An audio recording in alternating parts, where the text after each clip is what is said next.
Madame, monsieur, bonsoir. C'est l'heure de votre rendez-vous quotidien avec l'actualité sur ATV. Au sommaire ce soir. Un procès politique, c'est ce que dénoncent les grands frères. Jugés devant le tribunal judiciaire de Fort-de-France pour association de malfaiteurs, les prévenus guadeloupéens et leur défense pointent l'attitude et les propos de la procureure. Le point dès le début de cette édition.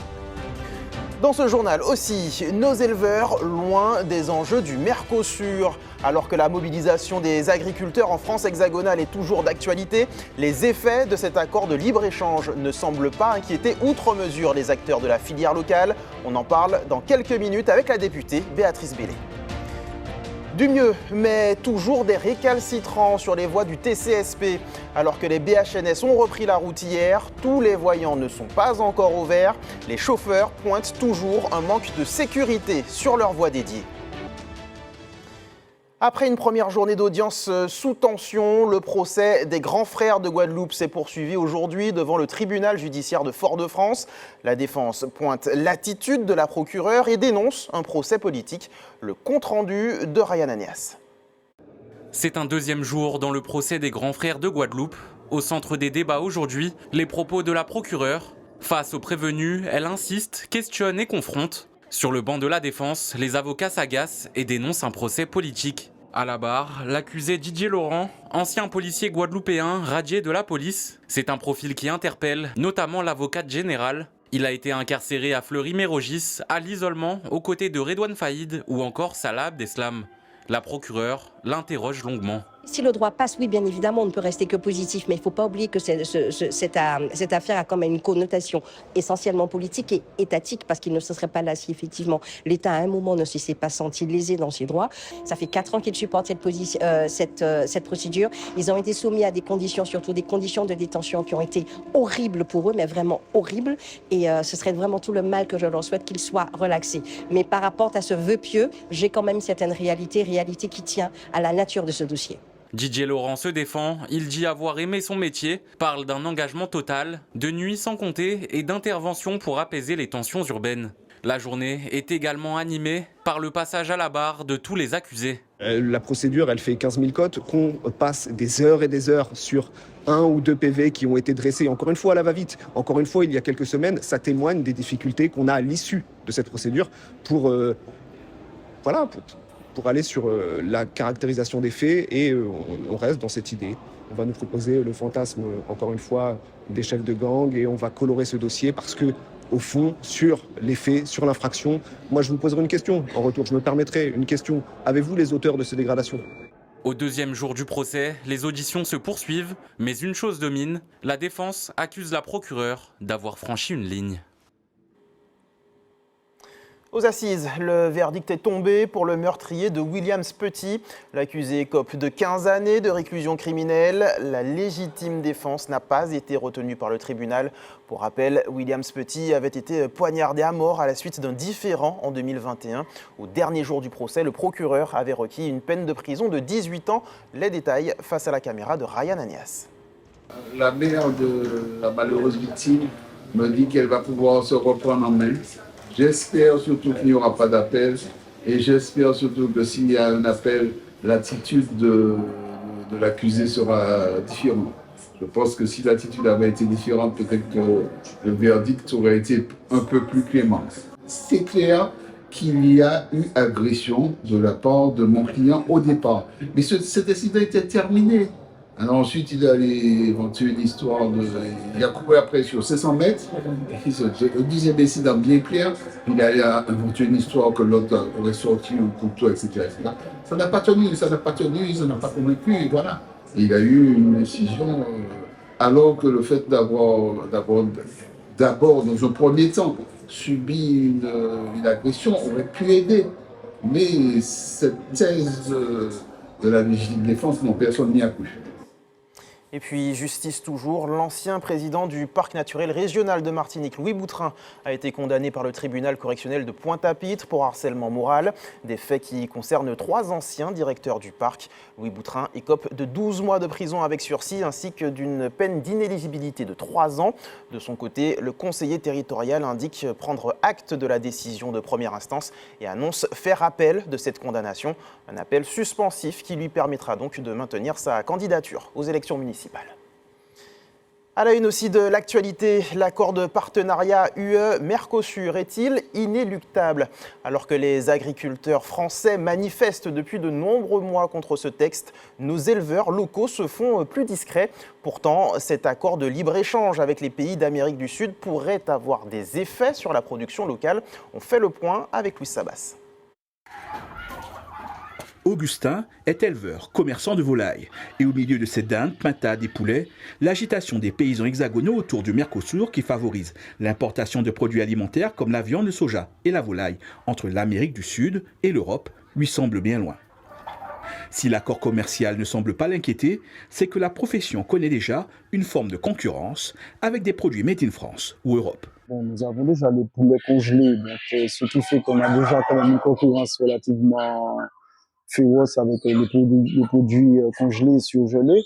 Donc oui, il faudrait voir aussi que ce sera une nouvelle donne, puisque ce sont des produits qui viennent déjà de ces pays, d'autres pays que la France.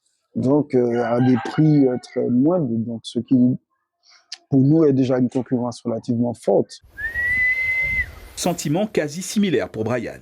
Il possède une dizaine de brahmanes répartis sur plusieurs sites, des bêtes destinées à la boucherie.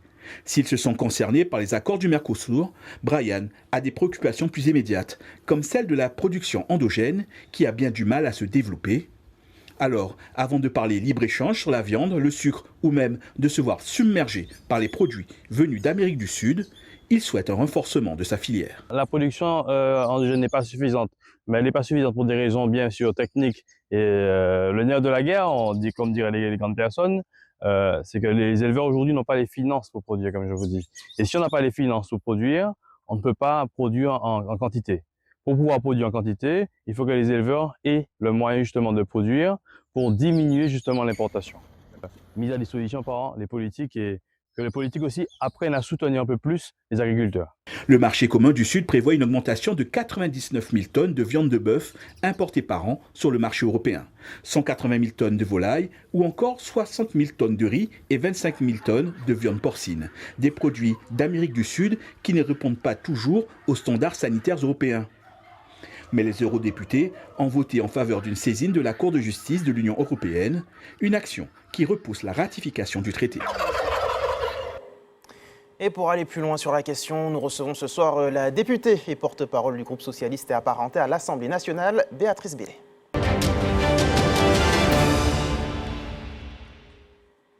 Bonsoir Béatrice Bellé. Bonsoir, bonsoir à toutes et à tous, bonsoir aux téléspectatrices et téléspectateurs. Merci d'avoir accepté notre invitation. Alors on vient de voir ce reportage avec des éleveurs qui, s'ils s'inquiètent effectivement de cet accord de libre-échange, ont des préoccupations peut-être plus immédiates. On a entendu un éleveur parler de la concurrence déjà des produits venus de France hexagonale ou d'Europe.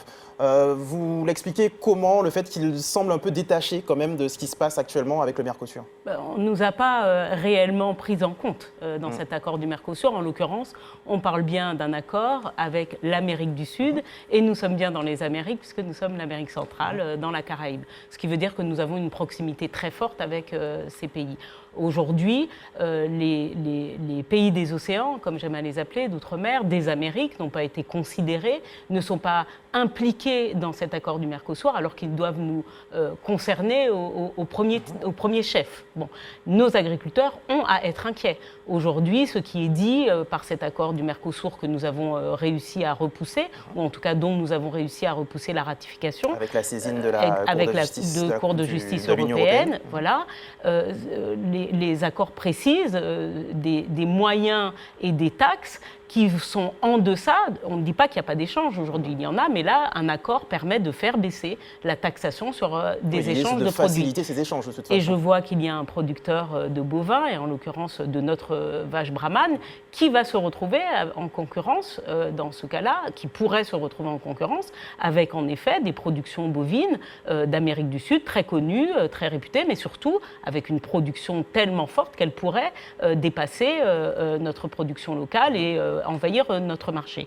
Nous, ce que nous disons au-delà de cet accord du Mercosur, c'est que nous devons être de ces négociations diplomatiques et que nous devons, nous les territoires, pouvoir aussi donner notre avis et peut-être au-delà, stratégiquement, faire partie de l'accord parce que nous pourrions aussi être des hubs techniques, des hubs également en matière de tests sanitaires. La question aujourd'hui se pose de savoir si l'Europe considère que nous sommes la première porte éventuellement vers cette Europe ou si nous ne le sommes pas.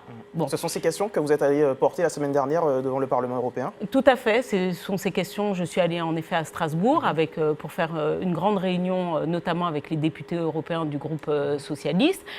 Et on voit que par exemple les socialistes français étaient contre le Mercosur parce qu'ils ont considéré qu'il y avait notamment les pays des océans, mais qu'il y avait de forts risques pour l'agriculture française, là où d'autres députés qui n'ont pas ces territoires en Amérique ne sont pas considérés. Rappelons-le, il y a un territoire qui s'appelle la Guyane, et vous en parliez tout à l'heure, et je suis totalement d'accord avec ce qui est dit. Il y a aujourd'hui une déconsidération de ce territoire, qui pourtant est sur un continent immensément puissant, immensément riche, avec lequel il a vocation, d'ailleurs, la Guyane, à discuter. Mais la Guyane, c'est la taille du Portugal. Voilà, c'est ça la réalité de la taille de la Guyane. Plus de 90% du foncier est un foncier d'État. Pourquoi ne pas envisager, pour le développement de la Guyane, que ces futurs accords permettent éventuellement un biais de passage par la Guyane, par la Martinique, par la Guadeloupe. Et la Martinique est très bien positionnée parce que nous avons un port avec un tirant d'eau qui est important et qui permet l'accueil d'un certain nombre de navires. Vous avez parlé de hub, de porte d'entrée. Quelles sont les autres solutions pour protéger finalement cette production locale qui est déjà en difficulté? Nous, ce que nous demandons, c'est très clairement, nous sommes dans un processus de mondialisation. Il y a des choses que nous ne pourrons pas empêcher en termes d'échange. En revanche, ce que nous précisons également, c'est qu'il faut des clauses miroirs, c'est-à-dire qu'on ne peut pas exiger des conditions très drastiques d'élevage ou d'agriculture pour nos propres paysans et agriculteurs et ne pas exiger les mêmes pour les agriculteurs des autres pays. Et même lorsqu'il y a des clauses miroirs, et c'est pour ça que je dis qu'on doit représenter aujourd'hui un atout logistique, la réalité, c'est que même en Martinique, c'est un conteneur sur 1000 qui est contrôlé. Pourquoi en France on trouve encore des poulets d'Ukraine ou des productions maraîchères d'Espagne qui ne respectent aucune norme, qui sont avec des pesticides, des antibiotiques qui dépassent largement les limites autorisées? C'est aussi parce que l'Europe ne s'est pas donné les moyens de contrôle. Donc nous disons tant sur la France hexagonale qu'en Martinique, en tout cas dans les pays des océans, qu'il n'est pas question pour nous de supporter aujourd'hui l'incurie de l'État, et notamment de l'Europe, à pouvoir contrôler les marchandises qui rentrent, et nous, pour ce qui nous concerne, les marchandises qui rentreraient en plus avec des cocktails de pesticides dont nous connaissons déjà les effets. Dernière question concernant cet accord de libre-échange. On a dit la lutte n'est pas terminée pour les opposants à cet accord. Si jamais la Cour de justice européenne valide le texte et que ce texte est finalement ratifié, quelles seraient les autres étapes?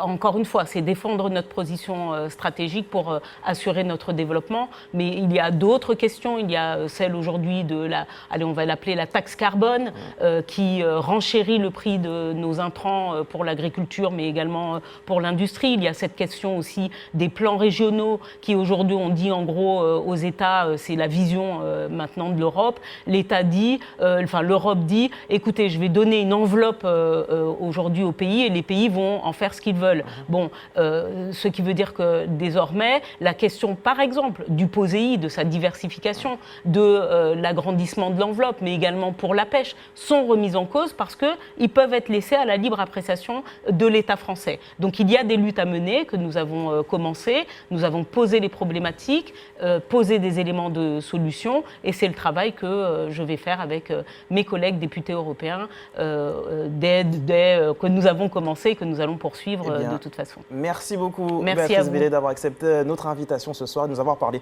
de cette lutte contre le Mercosur. Merci. Merci. Vous l'avez sans doute remarqué, les BHNS ont repris du service hier. Après 2 semaines passées en droit de retrait, les chauffeurs ont accepté de reprendre le volant. L'insécurité sur les voies du TCSP était au cœur de leurs revendications. Et vous allez le voir, tout n'est pas encore rentré dans l'ordre, comme nous l'explique Jean-Marc Carteron. Après 15 jours de droit de retrait, les bus du BHNS ont repris du service ce 26 janvier. Sur les quais et aux arrêts, les voyageurs retrouvent enfin une circulation presque normale. À l'origine du conflit, un problème de sécurité et de fluidité sur les voies du TCSP. On ne va pas dire que tout va bien, ça va jamais aller bien, parce que la peut pas être à 100%, on peut pas être à 100%, mais bon, on va dire que c'est à 80%. 80%, on a repris, le bus commence à rouler bien, ça va. Nous là, nous va gérer ça. Au niveau des feux, c'est pas encore vraiment ça. La preuve en est, en bas, ça fonctionne pas trop bien, mais bon, ça va, dans l'ensemble, ça va, on gère quand même. Donc, ça nous paie. La reprise a été possible après des engagements pris par la collectivité territoriale de Martinique. Désormais, les BHNS circulent à nouveau sur leur voie dédiée. Mais cette décision ne fait pas que des heureux. Du côté des taxis, certains professionnels se disent pénalisés dans leur travail quotidien, notamment aux heures de pointe. Actuellement, nous avons un grand manque à gagner, étant donné déjà qu'il nous pas qu'à faire plusieurs rotations, puisque embouteillage tout le temps. Ça n'est pas possible qu'il y ait qu'à faire les taxis privés à passer, mais pas ni 2 poids, 2 mesures.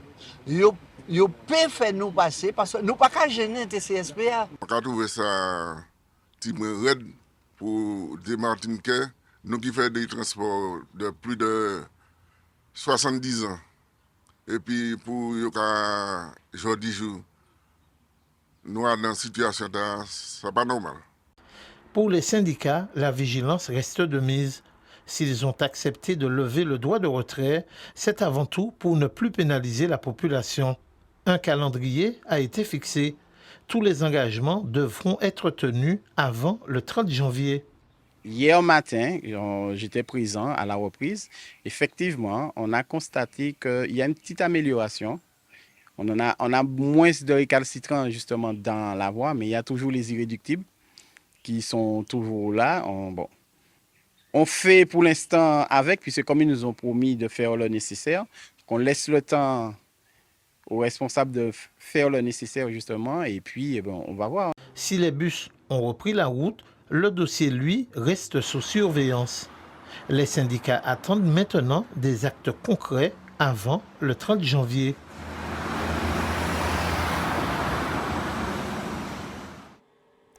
Prenons la direction des Anses d'Arlet pour les festivités carnavalesques du week-end dernier. Pendant plus de 4 heures, la paillote du bourg a vibré au rythme des élections de bébés travestis, rois de la sape, des mini-reines, de la reine et de la reine-mère. Un spectacle haut en couleur pour le plus grand plaisir du public. Retour en images avec Dorian Cahuila et Marc-Olivier Dream.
Depuis un an, il permet à nos humoristes de briller sur une scène dédiée. Kendou, cofondateur du Martinique Comedy Club, est notre invité.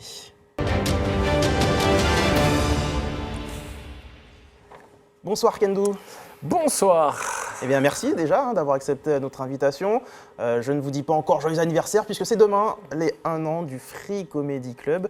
Une scène qui accueille des artistes locaux mais aussi venus d'ailleurs. Et d'ailleurs demain il y aura Ado Pharaon, Nénette, Marc Marcus. Un très très beau plateau. Ouais, merci déjà pour de votre invitation, merci beaucoup. Et oui, demain c'est l'anniversaire, c'est notre première année d'existence au niveau du Free Comedy Club de cette salle. Alors quel bilan pour cette première année? Écoutez, il faut savoir déjà qu'on était dans l'inconnu parce que c'est le premier comédie club des Antilles. D'ailleurs, je ne crois même pas qu'il y en existe dans d'autres territoires d'outre-mer. Donc en fait, on n'a pas vraiment de référence, mais effectivement, le public martiniquais nous a quand même vraiment bien soutenus. Ça a été plus de 100 spectacles. Quasiment 2 par semaine et puis plus de 8000 personnes qui sont venues. Donc ouais, on est content, très content. Donc un comedy club, c'est une scène à taille humaine, j'ai envie de dire, qui n'accueille pas énormément de public. Comment faire fonctionner ce lieu? Y a-t-il suffisamment de talents sur place? Est-il aisé également d'attirer des talents venus d'ailleurs? Alors en fait, c'est une question de positionnement. Alors il faut déjà savoir que nous, notre objectif justement, c'était de... c'est une scène qui a été créée par le Martinique Comedy Club et le Martinique Comedy Club, ça existe depuis plus d'une dizaine d'années maintenant et l'objectif c'est de créer une filière justement de l'humour. Donc il nous fallait cet outil parce qu'on forme des humoristes mais il leur faut un lieu d'expression. Donc voilà, la salle était importante, c'était vraiment un objectif. Et puis derrière ça, oui, alors l'idée aussi, c'est aussi un parti pris marketing parce qu'on accueille des gens dans une ambiance intimiste, on est proche de l'artiste, c'est convivial, c'est très qualitatif. On voit bien, voilà, on est bien assis, la clim, la lumière, tout est top. Et après, la question, c'est est-ce que c'est rentable, est-ce que c'est possible? Là, nous, on a cette chance aujourd'hui déjà d'avoir un gros réseau, parce que ça fait quand même une dizaine d'années qu'on existe, d'avoir un gros réseau de comédiens. Et les comédiens sont ravis de venir travailler aux Antilles, travailler au soleil, en fait. Qui va dire non? Donc ça c'est clair et donc nous ça nous permet d'avoir les spectacles en avant-première en fait. Donc ça c'est une super chose. Et puis un comédie club au niveau local, un comédie club se doit de former sa relève. Ça c'est important. Donc en fait on met en place des scènes ouvertes et tout pour justement faire émerger des talents locaux. Et justement, à la vue de cette première année d'existence, que vous souhaitez pour celle qui s'annonce? Quelles améliorations allez-vous pouvoir apporter à cette scène? En fait, après, déjà là, c'est justement arriver à maturité, faire arriver à maturité des talents locaux. Donc ça, c'est notre objectif, qu'il y ait des talents locaux qu'on développe, qui présentent leur premier spectacle. Donc ça, c'est vraiment un gros objectif. Puis après, c'est aussi se diversifier, parce qu'on fait pas mal aussi d'actions B2B, de team building. C'est vraiment un outil que les entreprises peuvent aussi s'approprier pour, se faire plaisir avec leurs collaborateurs. Et donc pour fêter cet anniversaire, rendez-vous demain soir à 19h30 au Free Comedy Club. Exactement. Ça se passe comment pour les places? C'est complet. C'est complet? Oui, donc après, la peine. Voilà, après sur les billetteries en ligne, mais non, ce qu'il faut, c'est se dire qu'il y a des spectacles toutes les semaines. Voilà, c'est ça qu'il faut se dire. C'est pas cette semaine. Rendez-vous de demain. Exactement. Il y en a un la semaine prochaine, voilà, exactement. Merci beaucoup, Kendou. Joyeux anniversaire pour cette première année d'existence du Free Comedy Club. Merci beaucoup et merci de votre accueil. À très bientôt. Merci. Place au sport. L'heure était au tour préliminaire de la Coupe de Martinique de futsal le week-end dernier. À cette occasion, Marron Futsal, 5e du championnat, recevait GIF, 10e. Une rencontre déséquilibrée sur le papier et qu'il a été tout autant sur le terrain. Marron Futsal s'impose sans appel 12-3 et se qualifie pour le prochain tour. Récit du match, Karel Chassol et Marc Michel. Pas de temps à perdre pour Marron Futsal. Les partenaires de Mathieu Jean-Alphonse ouvrent la marque dès la première minute grâce à une réalisation de Gauthier Alips. Dans la foulée, il souffre un doublé. Avant que mis sous pression, Mehdi Mélinard ne marque contre son camp. À 3-0, si certains pensent que les Chelchérois vont réaliser un véritable cavalier seul, GIF revient dans le match en inscrivant 2 buts par Alan Marcelin et suite à un long dégagement de son portier, GIF revient à 3-2. Mais ce n'est qu'un feu de paille. Marron Futsal réagit et score à 4 reprises.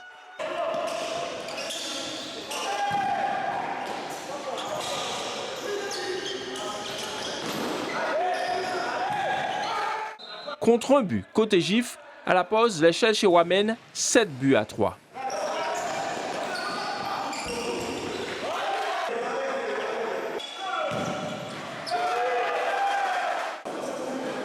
En deuxième mi-temps, c'est une avalanche de buts qui s'abat sur GIF. Mahon Futsal en inscrit 5.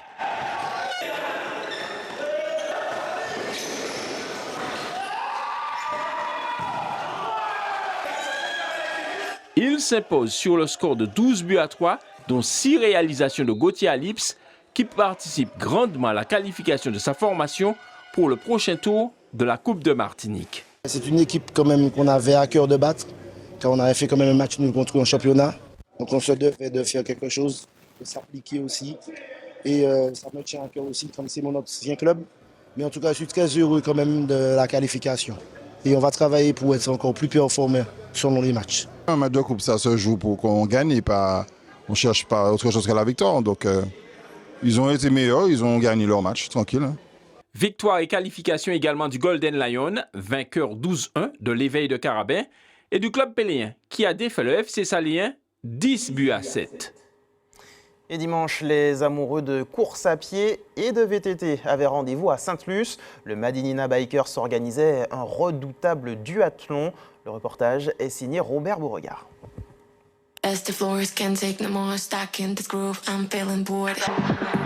Le duathlon est une épreuve exigeante où les organismes sont mis à rude épreuve du début à la fin. Une discipline qui impose de maîtriser 2 efforts complémentaires, la course à pied et le VTT.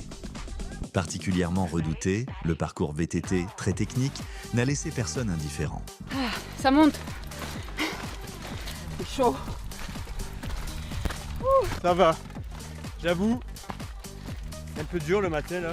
Un tracé accidenté, jonché d'obstacles, qui a rapidement fait la différence. Et pour terminer, il faut encore trouver les ressources pour repartir en course à pied. Après le vélo, ouais. C'est ça le cross. Ça faisait longtemps, j'ai pas pris un 200. Donc je suis super content d'être là. Au menu, 2 km de course à pied, 11 km de VTT, puis 4 km pour conclure l'épreuve. Un rendez-vous qui marque aussi la reprise de la saison pour certains athlètes. Chez les femmes, Clara Adonnet a su déjouer les pièges du parcours et s'imposer avec autorité en 1h31. Course qui est plutôt roulante, on va dire, sur la course à pied. On est parti sur du béton. Et puis après du VTT où il y avait pas mal de boue, pas mal de flaques, des petites portions techniques mais pas trop. C'est pas mal. Elle devance Jasmine Bowens du Triin Matnik et Leslie Julvecourt. Chez les hommes, Lucas Moine du Kawan Triathlon Club s'illustre en 1h14 grâce à une course régulière et maîtrisée. Enfin une victoire sous les tropiques. Après, bon, c'est sûr que le parcours est exigeant. Il y a beaucoup de concurrents et de copains plutôt qui ont eu pas mal de crevaisons et d'ennuis techniques. Le podium est complété par David Nancy et Julien Pujol du Triin Matnik. Prochain rendez-vous pour les amateurs de triple effort, le 1er mars, avec la 4e édition du Triathlon. Comme chaque soir, on regarde ensemble le calendrier de l'EFS, toujours dans le cadre de la sensibilisation à la diversité des groupes sanguins aux Antilles. L'établissement français du sang vous accueillera demain au centre commercial Génipa à Ducos de 8h30 à 17h30. Autre possibilité, si vous souhaitez donner votre sang, la Maison du Don, quartier Dillon à Fort-de-France, de 8h à 14h. Avant de se quitter, je vous rappelle la principale information de ce mardi 27 janvier. Les grands frères de Guadeloupe dénoncent un procès politique. Au 2e jour d'audience de cette affaire délocalisée, les prévenus se sont succédés à la barre. Et puis, dans l'actualité nationale, 3 touristes français ont perdu la vie à Oman, victimes du naufrage d'une embarcation à 3 km des côtes. Les mauvaises conditions météo pourraient être responsables de ce drame. Ça y est, c'est la fin de cette édition. Merci de l'avoir suivi en notre compagnie. L'actualité continue sur nos réseaux sociaux et notre chaîne YouTube. Ce soir, retrouvez à 20h Angle de vue. Marie Tricot reçoit Charles Larcher. Quant à moi, je vous donne rendez-vous demain, même heure. Passez une excellente soirée sur ATV.